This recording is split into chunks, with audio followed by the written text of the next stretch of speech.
এখনো আসতেছে না কেন? আর ভাল লাগতেছে না, দাঁড়া ওরে একটা কল দিই। হ্যাঁ কল দে তো, আমারও ভালো লাগতেছে না এই গরমের মধ্যে দাঁড়ায় থাকতে। ওয়েট, কল দিচ্ছি। কে কল দিল রে এখন আবার? হ্যালো। হ্যালো, কই আপনি? আসবেন না নাকি?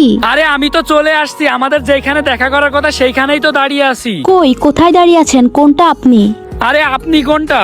ওই যে সামনে যে মেয়েটা দাঁড়িয়ে আছে ওইটা নাকি আপনি? আরে এইদিকে আসেন, এইদিকে আসেন, এই যে হলুদ গাড়ির এইখানে আমি দাঁড়িয়ে আছি। ও আচ্ছা, ওই যে হলুদ গাড়ির ওইখানে আসবো। এই চল তো। এ ভাই আপনার স্যার কই? আমার স্যার মানে বুঝলাম না। আরে আপনি চলে আসছেন? হ্যাঁ, আপনার স্যার কোথায় গেছে? আরে আপনিও বলতেছেন স্যার কোথায় গিয়েছে, স্যার আবার কোথায় যাবে? স্যার আবার কোথায় যাবে মানে? আমি বলতে চাচ্ছি এই গাড়ির মালিক কোথায় গেছে। আবার বলছেন গাড়ির মালিক কোথায় গিয়েছে? আচ্ছা আপনার সাথে আমার দেখা করার কথা না? আপনার আম্মুই তো বললো যে আজকে আপনার সাথে দেখা করার জন্য।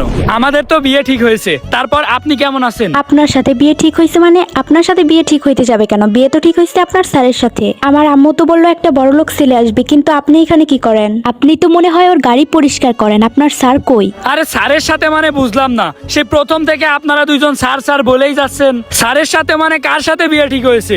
বিয়ে ঠিক হয়েছে তো আমার সাথে। আমি স্যার হইতে যাব কেন? আপনি আমারে স্যার বলতেছেন কেন? স্যার বলার কোনো প্রয়োজন নেই, আমার নাম ধরেই ডাকতে পারেন। এ তোর মতো মেকানিকের সাথে বিয়ে ঠিক হয়েছে মানে?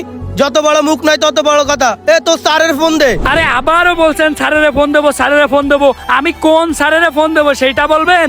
আরে স্যারের ফোন দিবি মানে তোর এই গাড়ির মালিকরে ফোন দে, ওর সাথে আমার বান্ধবীর বিয়ে ঠিক হয়েছে। এই ফকিন্নি, তোর সাথে এত কথা বলার টাইম নাই, তুই তোর মালিকরে ফোন দে। তুই ছোট মুখে অনেক বড় বড় কথা বলতেছিস। দাঁড়া, তোর মালিক আসুক, তারপর তোরে দেখাইতেছি মজা। আপনারা দুইজন কি শুরু করলেন?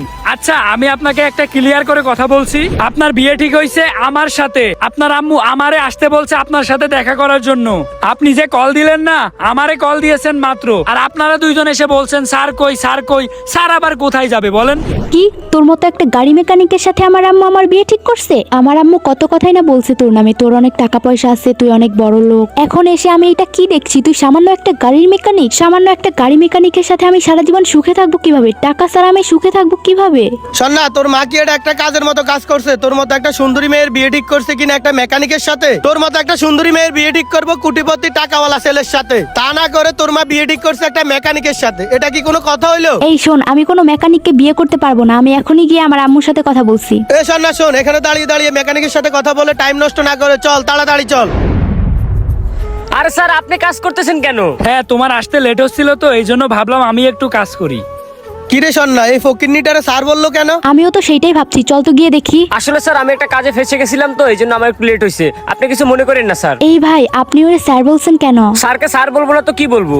এ রফিকুল তুমি থামো, ওদের সাথে কোনো কথা বলার দরকার নেই। এই ফকিন্নি, তুই চুপ থাক, তোর সাথে কথা বলছি নাকি? এ ভাই, এই ফকিন্নিটা আপনি স্যার বলতেছেন কেন? মাথাটা খারাপ হয়েছে নাকি আপনার? আরে ভাই এসব কি বলতেছেন? উনিই তো আমার স্যার, আমি ওনার আন্ডারে কাজ করি, আর এই যে পাম্প দেখতেছেন এটা ওনারই। কি, তার মানে তোর আসলে অনেক টাকা পয়সা আছে? আরে হ্যাঁ সেটাই তো। এ শোন না, তুই তাড়াতাড়ি ওনার কাছে মাপ চা, তা না হলে উনি মাইন্ড করবে। মাইন্ড করবে মানে? কি হয়েছে এখানে? স্যার আপনাকে কিছু বলছে নাকি ওরা? না তেমন কিছু বলে নাই। এই শোনেন, আপনি আমার কথা কিছু মনে করেন না, আপনি আমার মাফ করে দিয়েন। ও মাই গড, আপনি এত বড় লোক আগে বলবেন না? আমি এতক্ষণ ধরে আপনারে কত বাজে বাজে কথা শুনাইলাম। আরে মাপ তো করা যেত যদি তুমি কোনো ভুল করতে। তুমি তো কোনো ভুল করোনি। তুমি আমাকে মানুষ চিনিয়েছো যে তুমি কেমন, তোমার স্বভাব চরিত্র কেমন। তোমরা সুন্দরী মেয়েরা এমন কেন? বাইরে থেকে তো বোঝা যায় না যে তোমাদের চরিত্র এতটা খারাপ। আমার তো এইটা ভাবতেই অবাক লাগছে যে তোমার মতো একটা মেয়েরা আমি বিয়ে করতে যাচ্ছিলাম। ভাগ্যিস আমার কর্মচারীটা একটু লেট করে আইছে, তা না হইলে তো তোমাকে আমি চিনতেই পারতাম না। তুমি আমাকে আগে বলবা না? আমি তো শুধু শুধু তোমাকে ভুল বুঝলাম। আরে তোরে তো আমি বলতেই চাচ্ছিলাম যে আমি কোনো কর্মচারী না। ভাগ্যিস তোর সাথে আমার বিয়ে হয়নি, তুই তো আমারে বিয়ে করতিস না, তুই বিয়ে করতিস আমার টাকা পয়সা রে। আরে না, আমি তো তোমাকে মন থেকে ভালোবেসে ফেলছি। কি ভালোবাসা? তুই আমারে ভালোবাসিস? এটা তোর মুখে মানায় না, বুঝছিস? তুই যে কেমন একটু আগে আমি তো সেটা দেখলাম। তোর মা তোর বিয়ে বড় লোক ছেলের সাথে ঠিক করেছে, এই জন্য তুই দেখা করতে আসছিস, তা না হইলে দেখা করতেই আসতিস না। তাই তোর মতো মেয়েরে আমি বিয়ে করতে পারবো না। আর তুই এখন আমার চোখের সামনে থেকে যা, আমার মেজাজ খারাপ করিস না। দাঁড়িয়ে আছেন কেন? যান এখান থেকে।